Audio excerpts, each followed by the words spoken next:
আমরা কেন দুইটা শপথ নিলাম, ওনারা কেন একটা নিলেন? ওনারা কেন নিলেন তার ব্যাখ্যা ওনারা দিয়েছেন। আমরা যে ব্যাখ্যাটা দিতে চাই, আমরা মনে করি যে 26-এ কোনো নির্বাচন হওয়ার কথাই ছিল না। এই 26 সালের নির্বাচনটা হয়েছে 24-এর গণ অভ্যুত্থানের কারণে।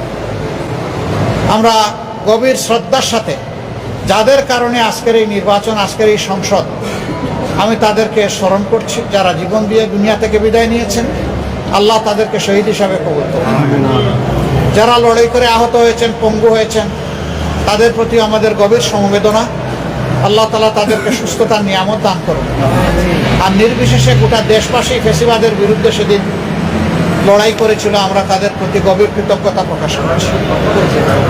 সম্মানিত সাংবাদিক বন্ধুগণ, আমরা আজকে হয়তো শপথ নিতে ভিন্ন চিন্তা করতে পারতাম, কারণ জুলাইয়ের আকাঙ্ক্ষা এবং গণভোটের রায়, এই দুইটার প্রতি সম্মান দেখানো রাজনৈতিক দল হিসাবে আমাদের পবিত্র দায়িত্ব আমরা গণ্য করেছি।